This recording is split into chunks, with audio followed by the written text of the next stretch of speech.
तो ये सामाजिक कलह आप लोग कब तक बढ़ाएंगे? आप भी तो आगे आकर कुछ प्रभावी कार्रवाई करके इसे रोक सकते थे, आपकी तो कोई दिलचस्पी ही नहीं दिखती मुझे। देखिए ब्रजेश जी, ये बेहद दुखद है। जाति विद्वेष फैलाने के लिए चाहे कोई भी हो, रामजी लाल सुमन तो सांसद हैं, यदि उन्होंने इतना बयान दिया, किसी महापुरुष पे आप अपमानजनक टिप्पणी किए और जाति सूचक अपमानजनक टिप्पणी कर दिए आप, अगर किसी को बुरा लगा क्षमा याचना करना चाहिए, और जो दूसरी तरफ कर रहे हैं वो और भी दुखद है।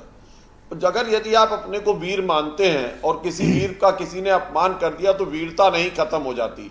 मुझे लगता है दोनों ही पार्टियां ठीक कार्य नहीं कर रही, समाज में जाति विद्वेष बढ़ता है, एक को देख के दूसरा लग जाता है। जहां तक अभी आप सांसद जी का वाणी सुनवा रहे थे, उन्होंने कहा गरीब के बच्चों से बलात्कार हो जाता है, ये हो जा रहा है, वो हो जा रहा है, तो आदरणीय सांसद जी भी एक कम उम्र की बच्ची के बलात्कार के दोषी हैं और उस पर दिल्ली हाईकोर्ट के उससे मुकदमा लिखाया गया था। मुलायम सिंह यादव जी उस समय मुख्यमंत्री थे।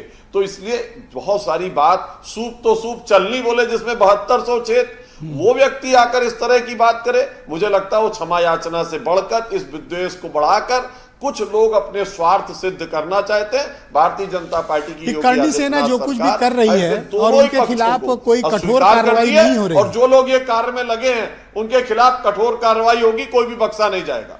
ये करनी सेना जो कुछ भी कर रही है, क्या सत्तारूढ़ दल बीजेपी का और यूपी सरकार का उनको संरक्षण हासिल है?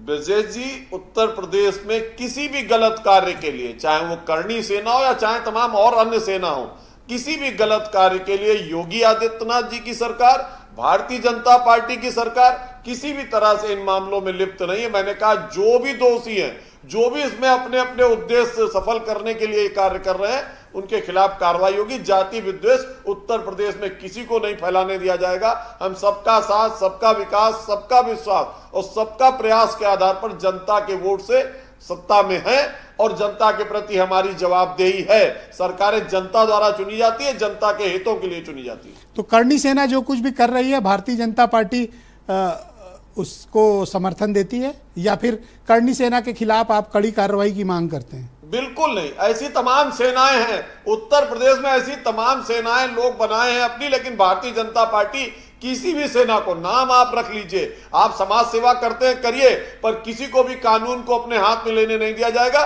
जो भी कानून को अपने हाथ में लेगा उसके खिलाफ कठोर कार्रवाई होगी, चाहे वो किसी सेना से क्यों ना हो। ऑलराइट, राकेश रघुवंशी मेरे साथ मौजूद हैं, प्रदेश अध्यक्ष हैं राजपूत करनी सेना के। रघुवंशी जी, आप मुझे सुन पा रहे हैं?